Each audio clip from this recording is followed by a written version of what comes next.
Hello everyone. तो आज इस लेक्चर में हम लोग बात करेंगे कैपेसिटर्स विद डाइलेक्ट्रिक के बारे में। कैपेसिटर हम लोग ऑलरेडी जान चुके हैं क्या होता है।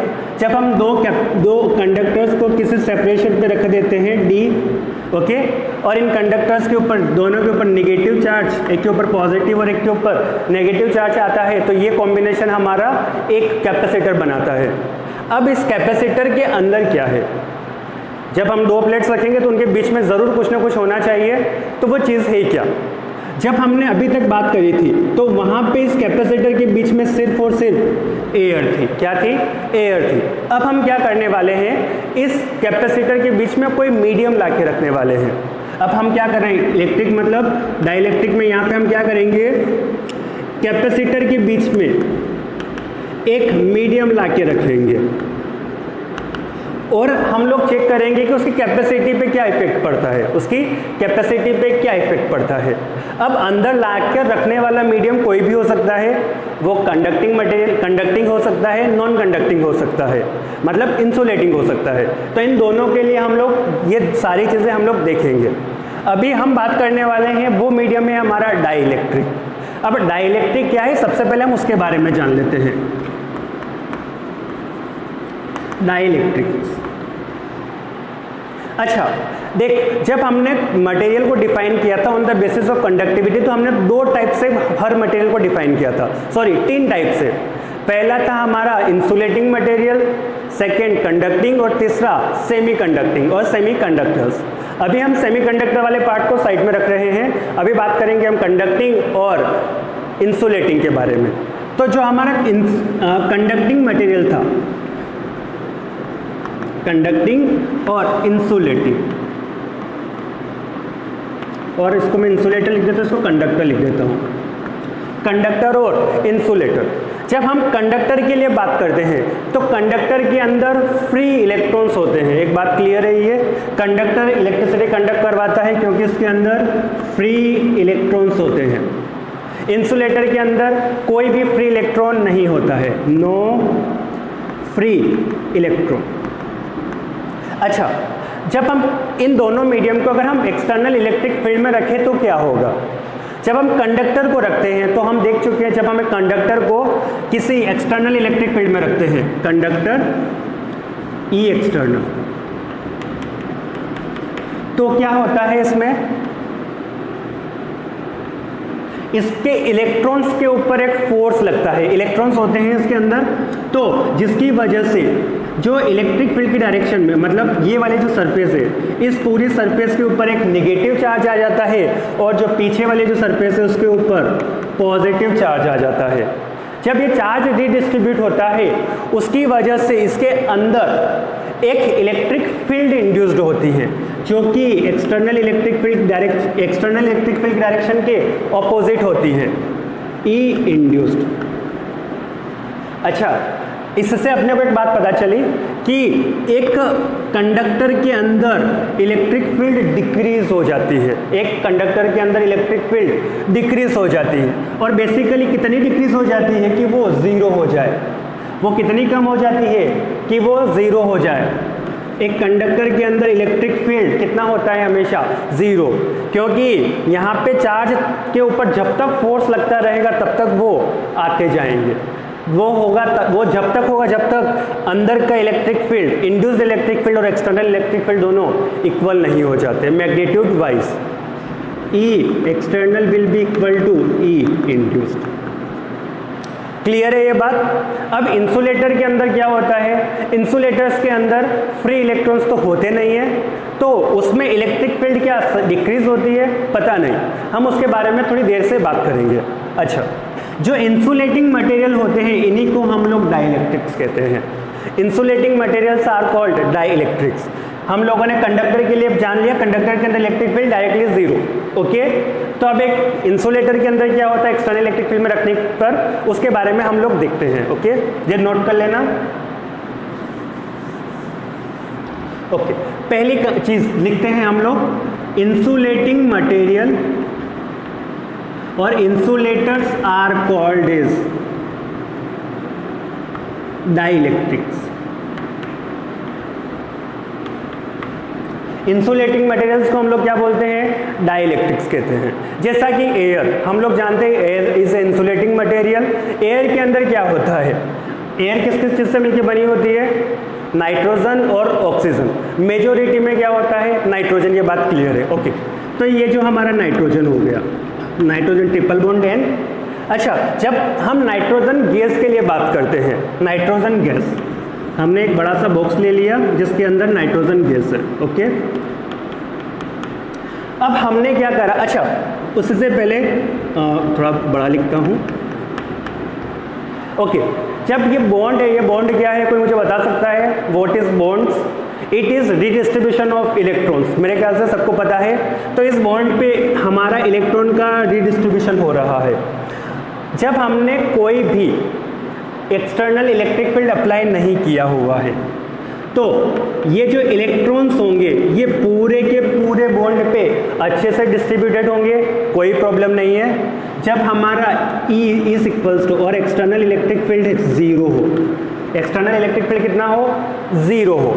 अब जब हम इलेक्ट्रिक फील्ड लगा देते हैं, एक्सटर्नल इलेक्ट्रिक फील्ड कुछ इस डायरेक्शन में, E एक्सटर्नल, बता इन इलेक्ट्रॉन्स के साथ क्या होगा? क्या इन इलेक्ट्रॉन्स की शिफ्टिंग होगी? बिल्कुल होगी। किधर होगी? एक्सटर्नल जिधर की तरफ इलेक्ट्रिक फील्ड है उसके अपोजिट डायरेक्शन में इलेक्ट्रॉन्स के ऊपर फोर्स लगेगा। तो हम बात करते हैं इस नाइट्रोजन के ऊपर। तो इस नाइट्रोजन के ऊपर इलेक्ट्रॉन डेंसिटी इंक्रीज हो जाएगी। क्लियर बात, फोर्स लगा, इलेक्ट्रॉन उधर से उधर गए, एक साइड से दूसरी साइड जाएंगे, उधर बढ़ेंगे, इधर कम होंगे, तो इधर बढ़ गए। तो इसकी वजह से इसके ऊपर चार्ज आया नेगेटिव। इधर की तरफ से इलेक्ट्रॉन गए होंगे, इधर के ऊपर चार्ज आएगा पॉजिटिव। यहाँ पे तुझे कुछ चीज़ दिखी होगी, यहाँ इधर की तरफ नेगेटिव चार्ज, सॉरी इधर की तरफ पॉजिटिव चार्ज आया, इधर की तरफ नेगेटिव चार्ज आया। यहाँ पे अगर हम ध्यान से देखें, ऐसे बहुत सारे नाइट्रोजन मॉलिक्यूल्स होंगे, तो इस पूरी सरफेस पे हमको कुछ पॉजिटिव चार्ज मिलेगा। सरफेस मतलब इस साइड, राइट साइड में अपने को पॉजिटिव चार्ज मिलेगा और लेफ्ट साइड में नेगेटिव चार्ज मिलेगा। इसकी वजह से देख कि अंदर की तरफ एक और इलेक्ट्रिक फील्ड जनरेट हो गई, इंड्यूस्ड इलेक्ट्रिक फील्ड इधर की तरफ बिल्कुल हो गई। ध्यान से देख, क्या एक इंसुलेटर या डाइलेक्ट्रिक मीडियम के अंदर भी इलेक्ट्रिक फील्ड कम हो गई? इसके अंदर इलेक्ट्रिक फील्ड कितनी बची? अब ई इनसाइड कितनी बची? ई एक्सटर्नल माइनस ई इंड्यूस्ड, वो कितनी बची? ई एक्सटर्नल माइनस ई इंड्यूस्ड के इक्वल। क्लियर ये बात? तो जब हम एक डाइलेक्ट्रिक मीडियम को किस में रखते हैं, डाइलेक्ट्रिक मीडियम को जब हम एक्सटर्नल इलेक्ट्रिक फील्ड में रखते हैं तो इलेक्ट्रिक फील्ड डिक्रीज होती है। ये बात अपने को पता चली।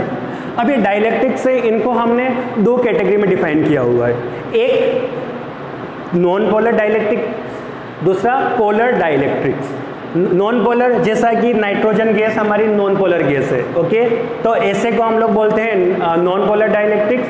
पोलर जैसा कि वाटर हमारा पोलर मॉलिक्यूल है तो उसको हम लोग पोलर, दोनों को अलग अलग देखेंगे। Okay,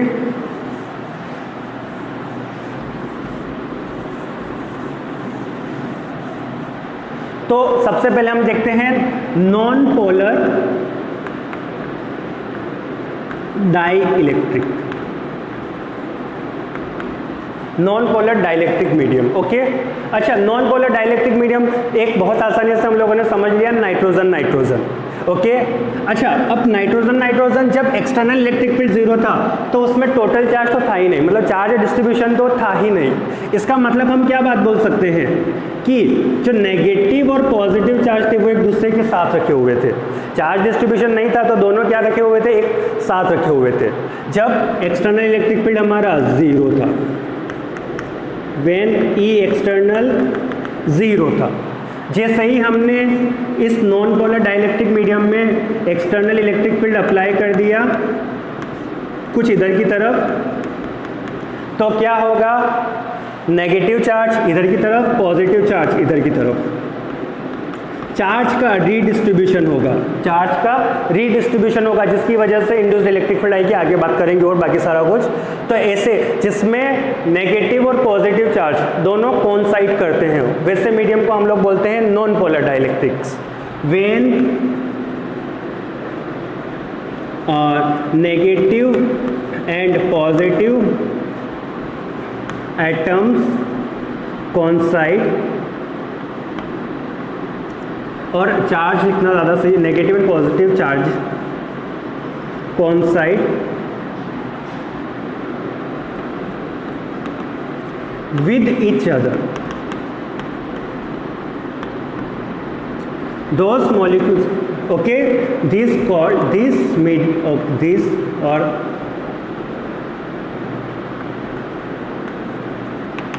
medium is called non-polar dielectric, non-polar dielectric.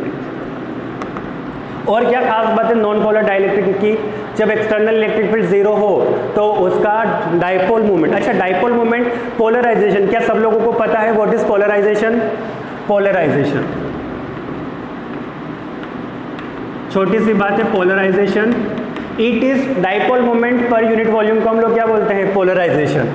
Dipole moment per unit volume, polarisation is dipole moment per unit volume. अच्छा, initially polarisation zero, dipole moment भी जीरो, ओके। तो when E external is equals to zero, dipole moment of molecules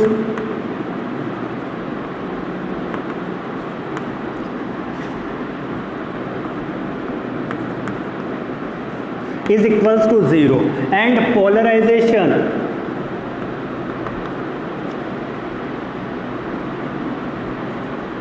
is also equal to zero. Dipole moment भी zero, polarisation भी zero. जैसे ही हमने external electric field लगाएंगे तो दोनों चीज़ें नॉन जीरो हो जाएगी। हमारा पोलराइजेशन भी नॉन जीरो होगा और डाइपोल मोमेंट भी नॉन जीरो होगा। When E external is greater than zero, dipole moment को हम लोग पी से रिप्रेजेंट करते हैं, याद हो तो इलेक्ट्रोस्टैटिक्स में it is equals to non zero, and polarisation को हम लोग फिलहाल POL से रिप्रेजेंट कर देते हैं which is also non zero. POL मतलब पोलराइजेशन, ठीक है। ये तो था हमारा नॉन पोलर डाइलेक्ट्रिक मीडियम। अब हमारा डाइलेक्ट्रिक मीडियम कैसा होता है? नॉट पोलर डाइलेक्ट्रिक मीडियम कैसा होता है? पोलर मॉलिक्यूल्स कौन कौन से होते हैं? बहुत ही आसान एक एग्जांपल है हमारे पास CO, दूसरा water. Water is a polar molecule. चलो देखते हैं।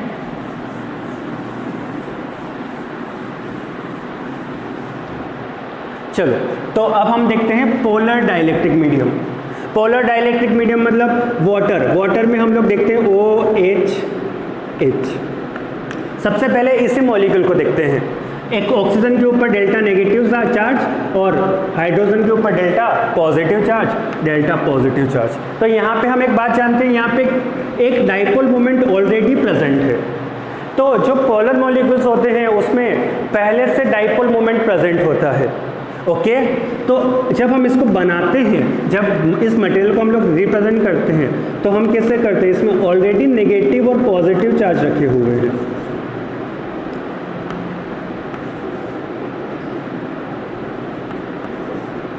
तो हमारे पास क्या है? ऑलरेडी नेगेटिव और पॉजिटिव चार्ज प्रेजेंट है, ओके। ऐसे मीडियम को हम लोग बोलते हैं पोलर। अच्छा, जब एक्सटर्नल इलेक्ट्रिक फील्ड जीरो होगा तो ये डाइपोल मोमेंट्स जो होंगे रेंडमली ओरिएंटेड होंगे, क्लियर है बात। जब हम इसमें इलेक्ट्रिक फील्ड को बढ़ा देते हैं या कुछ एक्सटर्नल इलेक्ट्रिक फील्ड अप्लाई कर देते हैं, कुछ इस डायरेक्शन में जब हम एक्सटर्नल इलेक्ट्रिक फील्ड अप्लाई कर देते हैं ग्रेटर देन जीरो, तो क्या होगा? वही वाली बात, नेगेटिव पॉजिटिव चार्ज वापस से रीअरेंज करेंगे तो हमको इस साइड नेगेटिव दिखेगा, इस साइड पॉजिटिव दिखेगा। हर मॉलिक्यूल ऑलमोस्ट इसी डायरेक्शन में रीअरेंज हो जाएगा, जिसकी वजह से इस सरफेस पे अपने को नेगेटिव चार्ज दिखेगा, इस वाली सरफेस पे पॉजिटिव चार्ज दिखेगा, ओके। अब इसमें तो यहाँ पे क्या होता है उसके बारे में हम लोग थोड़ा देखते हैं। इनिशियली क्या यहाँ पे डाइपोल मोमेंट जीरो है? नहीं है। डाइपोल मोमेंट पर मॉलिक्यूल, इसका डाइपोल मोमेंट प्रेजेंट है, इसका डाइपोल मोमेंट प्रेजेंट, हर एक मॉलिक्यूल का डाइपोल मोमेंट प्रेजेंट है। क्या इनका पोलराइजेशन जीरो है? पोलराइजेशन ज़रूर ज़ीरो है। कैसे? जब हम एक्सटर्नल इलेक्ट्रिक फील्ड अप्लाई नहीं करते हैं तो ये जो सारे मॉलिक्यूल्स हैं ये रेंडमली ओरिएंटेड होते हैं। रेंडमली ओरिएंटेड मतलब एक मॉलिक्यूल इधर है तो दूसरा नीचे, एक का डाइपोल मोमेंट इधर, एक का नीचे की तरफ, कुछ किसी का उधर की तरफ होगा। तो इन सब का वेक्टर सम 0 होता है, इन सब का vector sum, dipole moment vector quantity sum करते हैं तो वो निकल के आता है 0। ओके, चलो तो कुछ बातें लिखते हैं। सबसे पहले in polar dielectric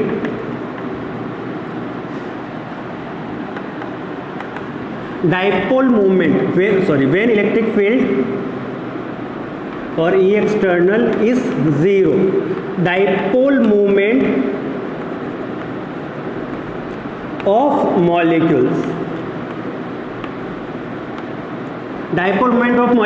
is not equal to 0, but polarization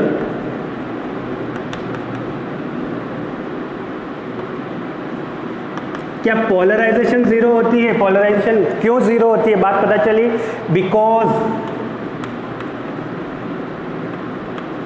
molecules और आर अरेंज्ड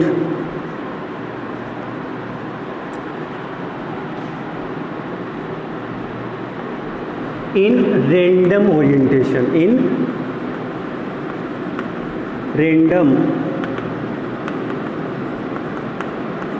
रैंडम ओरिएंटेशन में होने की वजह से उनका पोलराइजेशन 0 होता है जब एक्सटर्नल इलेक्ट्रिक फील्ड 0 हो। जब हम एक्सटर्नल इलेक्ट्रिक फील्ड अप्लाई करेंगे तो सारी चीज़ें तुम लिख सकते हो। यहाँ पे P will be equal to non zero, polarisation will also be non zero. यहाँ पे एक्सटर्नल इलेक्ट्रिक फील्ड 0 तो डाइपोल मोमेंट नॉन ज़ीरो रहेगा बट पोलराइजेशन 0 रहेगा। ओके, तो हमने यहाँ पे मॉलिक्यूल्स को, डाइलेक्ट्रिक मीडियम को 2 कैटेगरी में डिफाइन किया था, पोलर, नॉन पोलर।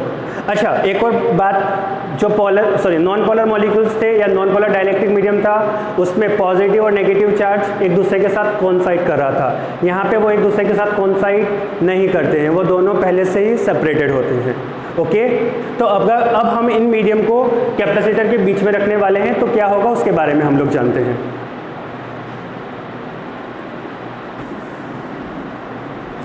तो चलो आगे बढ़ते हैं। अब हम करने वाले हैं कैपेसिटर के बीच में डाइलेक्ट्रिक रखने का काम। तो सबसे पहले हम लोग डाइलेक्ट्रिक मीडियम रखने से पहले हम लोग एक कंडक्टिंग मटेरियल रख के देखते हैं क्या होता है। सो कंडक्टर इनसाइड अ कैपेसिटर। चलो, हमने हमारी पैरेलल प्लेट कैपेसिटर लिया जिसके बीच का जो डिस्टेंस था, सेपरेशन था, वो d था। हमने क्या करा, इसके बीच में एक कंडक्टिंग स्लैब रख दी जिसकी थिकनेस t है। जिसकी थिकनेस कितनी है? ये हमारी t है, कंडक्टिंग स्लैब।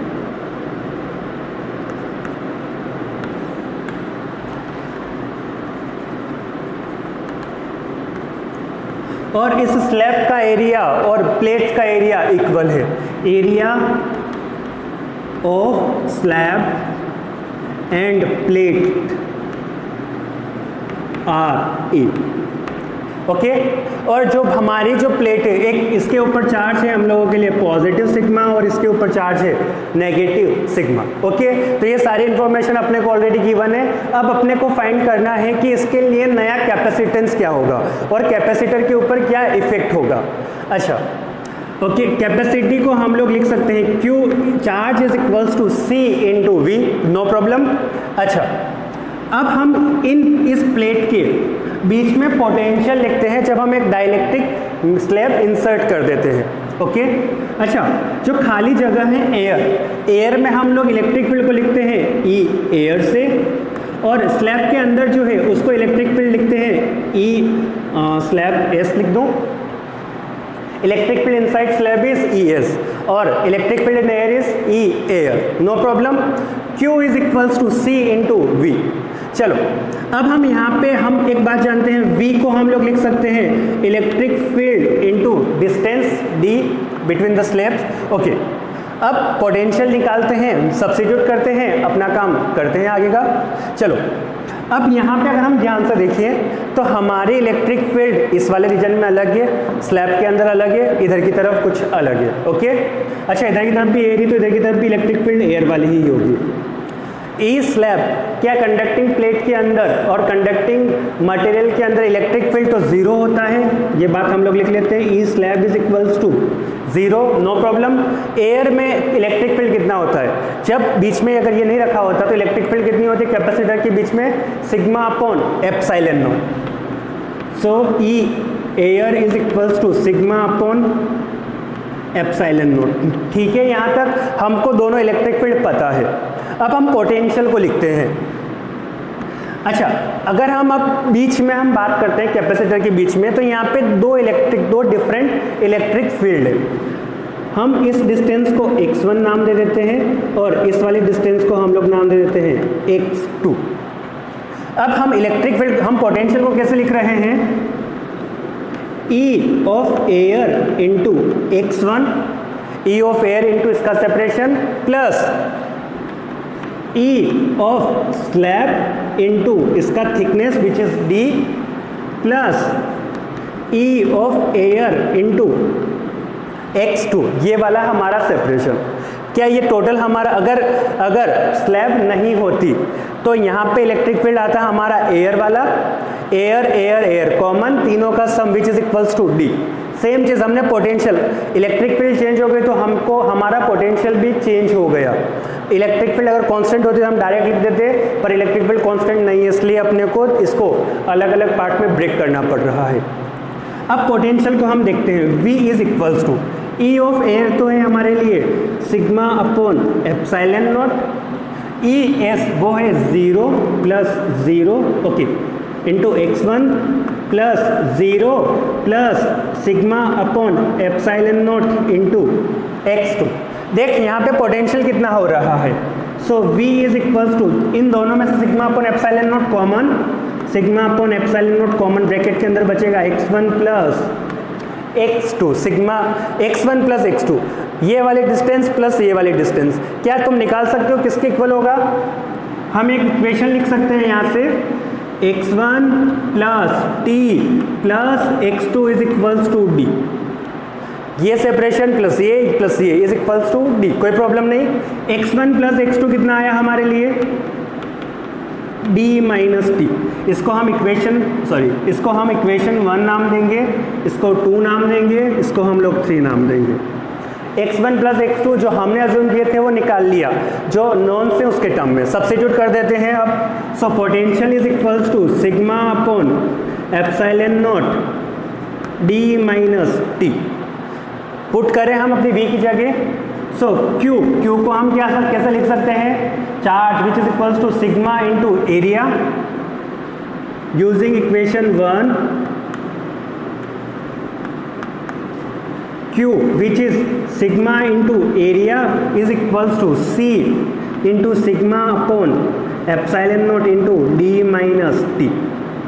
कौन कौन सी चीज़ें कैंसिल हो रही, सिग्मा से सिग्मा कैंसिल हुआ, कैपेसिटी कितनी आई, C is equals to A epsilon naught upon D minus t, A epsilon naught upon D minus t. यहाँ पे तुमको पता चला कि अगर हम एक कंडक्टिंग स्लैब इंसर्ट कर देते हैं कैपेसिटर के बीच में, एक कंडक्टिंग स्लैब इंसर्ट कर देते हैं कैपेसिटर के बीच में, तो उसकी कैपेसिटी इंक्रीज हो जाती है, कितनी, D माइनस टी, डिवाइड में है इसलिए इंक्रीज हो जाती है। सो कैपेसिटी, और हम बोल सकते हैं जिसको कैपेसिटेंस, कैपेसिटी इंक्रीजेस।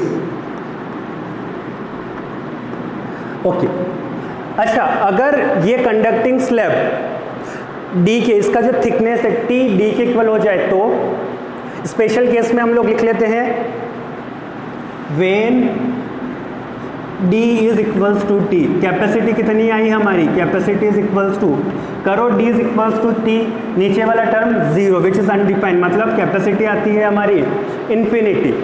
तो अगर हम डाइलेक्ट्रिक मीडियम के बीच में एक बड़ा सा प्लेट रख दें जो कि दोनों प्लेट को टच कर रहा है, तो उसके बीच का कैपेसिटी इन्फिनिटी। क्यों इन्फिनिटी, कोई बता सकता है, एक बार सोचो। चलो अगर हम यहाँ पे कुछ ऐसा ही रख दें, तो जब ये दोनों कंडक्टर ही बन जाएगा ये, तो इधर की तरफ में पॉजिटिव चार्ज रखूँ, इधर की तरफ नेगेटिव चार्ज रखूँ, तो टोटल चार्ज हमेशा जीरो होगा। टोटल चार्ज कितना होगा? जीरो, क्योंकि कंडक्टिंग है तो वो टोटल चार्ज एक दूसरे को न्यूट्रलाइज करता रहेगा। कितना भी चार्ज दो, पोटेंशियल कभी इंक्रीज करेगा ही नहीं। ओके, चलो तो जल्दी से नोट कर लो इसको। चलो तो अब हम डाइलेक्ट्रिक मीडियम को रखते हैं कैपेसिटर के इनसाइड और देखते हैं क्या होता है। डाइलेक्ट्रिक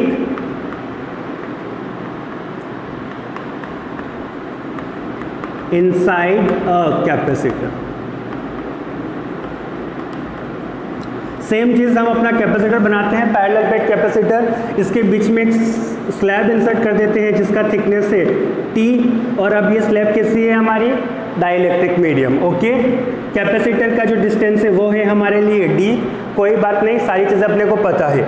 इस स्लैब के अंदर जो इलेक्ट्रिक फील्ड है उसको हम लोग रिप्रेजेंट कर देते हैं E0 से। चलो E0 से नहीं करते, ES से ही करते हैं। और बाहर जो है उसको हम लोग करते हैं E एयर से। नो प्रॉब्लम, जैसा हम लोगों ने प्रीवियस लिया था वही सारी चीज़ें। प्लेट के ऊपर पॉजिटिव सिग्मा चार्ज, दूसरे वाले प्लेट के ऊपर नेगेटिव सिग्मा चार्ज। अब इसकी कैपेसिटी के ऊपर क्या फ़र्क पड़ता है हम लोग वो देखते हैं सबसे पहले। अच्छा, सबसे पहले हम E एयर फाइंड कर लेते हैं। Electric field in air will be equal to sigma upon epsilon naught. मेरे ख्याल से ये निकालने में किसी को कोई प्रॉब्लम नहीं है। अब इस स्लैब के अंदर इलेक्ट्रिक फील्ड कितना होता है उसके बारे में बात करते हैं।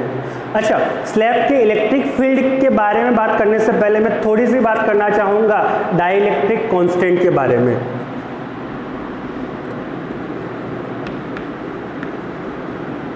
डाइलेक्ट्रिक कांस्टेंट, ये डाइलेक्ट्रिक कांस्टेंट क्या होता है और ये अपने को क्या बताता है उसके बारे में थोड़ी सी बात कर लेते हैं। तो सबसे पहले it is the ratio of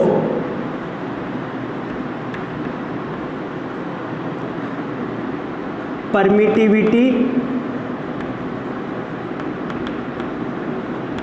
of medium to the permittivity of free space, to the permittivity of free space। अगर हम इसको K से रिप्रेजेंट करें तो K will be equal to epsilon upon epsilon naught. क्या ऐसी चीज़ तुम लोगों ने पहले भी पढ़ी है? बिल्कुल पढ़ी है, जिसको हम लोग पहले किस नाम से जानते थे? Relative permittivity.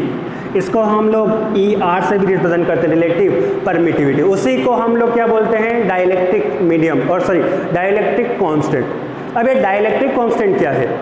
देख, जितना ज़्यादा डाइलेक्ट्रिक कांस्टेंट होगा उतनी ज़्यादा उसकी परमिटिविटी होगी। मोर परमिटिविटी मतलब वो ज़्यादा चार्ज स्टोर कर सकता है। चलो, चार्ज स्टोर के बारे में हम बाद में आएंगे कि कैसे वो ज़्यादा चार्ज स्टोर कर सकता है। ओके, फिलहाल उसके अंदर हम बोल सकते हैं जितना ज़्यादा K का वैल्यू होगा उतना ज़्यादा उसके अंदर पोलराइजेशन होगा। जितना ज़्यादा K होगा उतना ज़्यादा पोलराइजेशन होगा। ओके, चलो। अच्छा, अगर हम किसी चार्ज को मीडियम के अंदर रख दे तो क्या होता है? लेट से हमारे पास कोई एक चार्ज पार्टिकल है जिसके ऊपर चार्ज क्यू था, एयर में रखा हुआ था, किसी पॉइंट पे इलेक्ट्रिक फील्ड अच्छा खासा था हमारा KQ अपॉन R स्क्वायर, और हाँ ठीक है KQ अपॉन R स्क्वायर। अब इसी चार्ज को हम लोगों ने किसी मीडियम में रख दिया, उसी पॉइंट पे हमारा इलेक्ट्रिक फील्ड हो गया KQ अपॉन R स्क्वायर पर एक फैक्टर आ जाता था नीचे की तरफ epsilon R which is relative permittivity. और हम क्या लिखते थे? 1/4 pi epsilon of the medium into R square ऊपर की तरफ Q। सो इसको हम लोग epsilon naught into epsilon R लिखते थे, तो KQ नीचे की तरफ क्या आ जाता? Epsilon R। तो जब हम किसी चार्ज पार्टिकल को मीडियम के अंदर लेके जाते हैं तो उसका इलेक्ट्रिक फील्ड डिक्रीज हो जाता है। उसका इलेक्ट्रिक फील्ड क्या हो जाता है? उस पॉइंट पे डिक्रीज हो जाता है। यहाँ पर भी हमारे पास क्या है? डाइलेक्ट्रिक मीडियम है। अब इसके अंदर अगर हम चार्ज पार्टिकल को लेके जाएंगे तो इलेक्ट्रिक फील्ड डिक्रीज हो जाएगा। तो चार्ज पार्टिकल को लाने से मेरा मतलब है कि अगर यहाँ पे कोई इलेक्ट्रिक फील्ड है तो इसके अंदर इलेक्ट्रिक फील्ड डिक्रीज हो जाएगी। ई इनसाइड कितना रहेगा, बाहर के इलेक्ट्रिक फील्ड का, उसको बाहर का जो इलेक्ट्रिक फील्ड है उसको हम किससे डिवाइड कर दें, एप्सिलॉन आर से, और अभी हमारे लिए डाइलेक्ट्रिक कांस्टेंट के से डिवाइड कर दें। ओके, तो E S electric field inside the slab will be equal to electric field in the air divided by dielectric constant. E S हमारे लिए क्या है, electric field inside the slab, electric field inside slab. मेरे ख्याल से ये चीज सबको समझ में आई होगी इस एग्जाम्पल के थ्रू। ओके, चल अब अपने को इसके अंदर इलेक्ट्रिक फील्ड मिल चुका, कितना आया, ई एयर बाय के। अब हम अपना कैपेसिटेंस निकालते हैं सबसे पहले। So Q is equals to C into V, Q is equals to C into V. चलो सारी चीजें लिखते हैं, सॉरी पोटेंशियल लिखते हैं, सारी चीज़ों क्या लिखना है, सबसे पहले पोटेंशियल लिखते हैं। पोटेंशियल कैसे लिखेंगे, which is equals to E into d. जैसा हम लोगों ने कंडक्टर के केस में किया वो वही काम यहाँ पे भी करना पड़ेगा। सो E ऑफ एयर, सेपरेशन ले लेते हैं x1, ये वाला सेपरेशन ले लेते हैं x2, कोई प्रॉब्लम नहीं यहाँ तक। E of air into x1 plus E of slab into x2, not x2, it is T, plus E of air into x2, कोई प्रॉब्लम नहीं यहाँ तक। चल अब सारा इलेक्ट्रिक फील्ड सब्स्टिट्यूट कर देते हैं। सो V इज इक्वल्स टू, अच्छा इन दोनों टर्म को हम साथ में लिख लेते हैं। सो E ऑफ एयर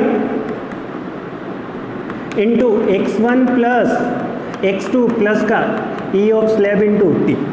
वापस हम x1 प्लस x2 को d माइनस टी लिख सकते हैं, सब्स्टिट्यूट कर देते हैं। अब इसके बाद मैं यहाँ पे करता हूँ। So v is equals to E of air which is sigma upon epsilon naught into d minus T.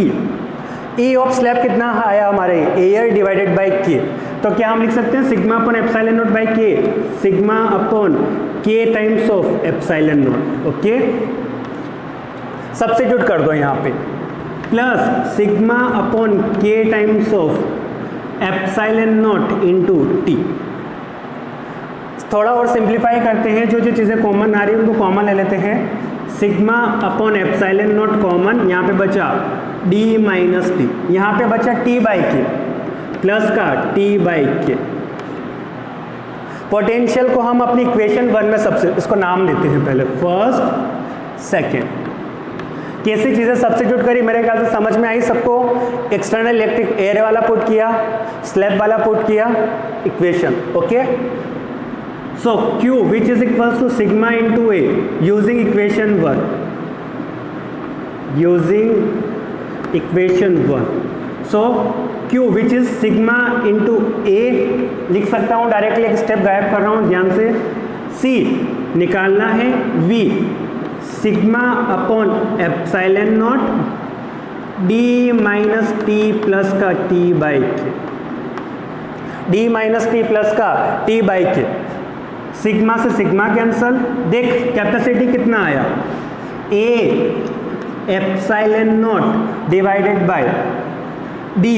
अच्छा मैं यहाँ से कुछ टी भी कॉमन ले लूँ, अच्छा रहेगा हमारे लिए। प्लस टी कॉमन ले लिया, प्लस टी कॉमन लिया, तो यहाँ पे बचेगा 1 बाई के माइनस 1। और इसको थोड़ा और हम रीअरेंज करते हैं। ओके, एक काम करते हैं, यहाँ पे हम टी कॉमन नहीं लेंगे, माइनस टी कॉमन लेते हैं।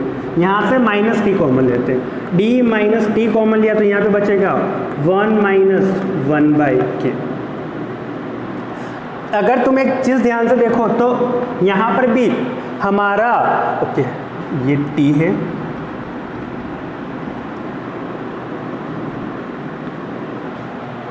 अगर हम ध्यान से देखें तो यहाँ पर भी हमारा कैपेसिटेंस इंक्रीज हुआ। कैपेसिटेंस जब स्लैब नहीं होती थी तब कैपेसिटेंस कितना आता था बता, ए एप्सिलॉन नॉट बाई डी। यहाँ पर भी हमारा कैपेसिटेंस इंक्रीज हुआ, सी इंक्रीजेस। कैपेसिटी इंक्रीज हुई। जब हम डाइलेक्ट्रिक मीडियम को इंसर्ट करते हैं तो कैपेसिटी इंक्रीज होती है। अगर इस स्लैब का थिकनेस डी के इक्वल हो जाए तब क्या होगा, वो एक स्पेशल केस कर लेते हैं, जल्दी से नोट कर लो।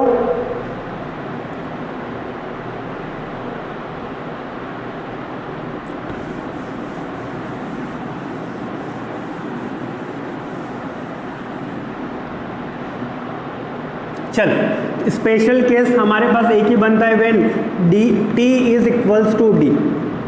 सब्स्टिट्यूट कर दे, D is equals to D, करो जल्दी से। तो C is equals to A epsilon naught upon D minus D, अंदर मल्टीप्लाई कर रहा हूं, सो प्लस का डी बाई के। तो ये डी से डी कैंसिल हो गया, नेगेटिव पॉजिटिव जीरो, ये डिवाइड के डिवाइड में के ऊपर जाएगा। So C is equals to K times of A epsilon naught upon D। तो एक खाली मतलब एयर वाला जो था, एयर वाला जो कैपेसिटर था उसकी कैपेसिटी आती थी A epsilon not by D, पर एक डाइलेक्ट्रिक मीडियम जब हमने उसके अंदर भर दिया तो K टाइम्स उसकी कैपेसिटी इंक्रीज हो गई। कितने टाइम्स कैपेसिटी इंक्रीज हो गई? K times.